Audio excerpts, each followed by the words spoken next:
नमस्कार दोस्तों। भारतीय राजनीति में इन दिनों एक अजीबोगरीब सवाल गूंज रहा है। कहाँ है उपराष्ट्रपति जगदीप धनखड़?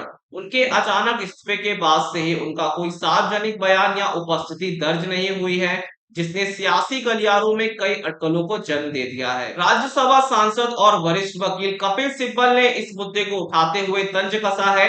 उन्होंने लापता लेडीज का जिक्र करते हुए कहा है कि अब लापता उपराष्ट्रपति की चर्चा हो रही है।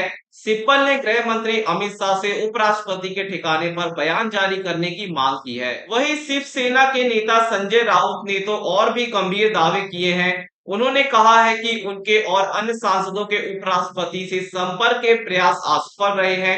राउत ने आशंका जताई है कि कहीं उपराष्ट्रपति को उनके आवास में ही कैद तो नहीं कर लिया गया।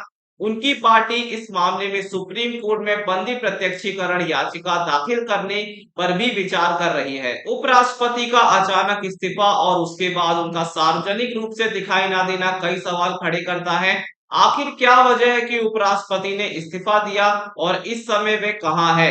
गृह मंत्रालय की ओर से भी इस मामले में कोई आधिकारिक बयान अभी तक सामने नहीं आया है। इस बीच उपराष्ट्रपति पद खाली होने के बाद नए उपराष्ट्रपति के चुनाव की तैयारियां भी शुरू हो गई हैं।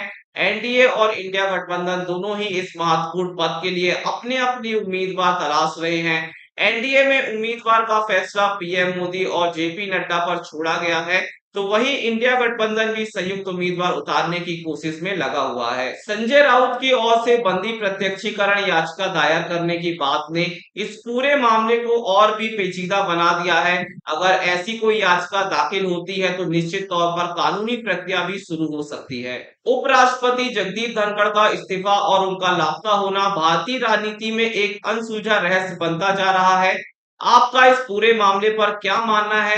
क्या वाकई उपराष्ट्रपति के साथ कुछ असामान्य हुआ है? हमें कमेंट सेक्शन में जरूर बताएं।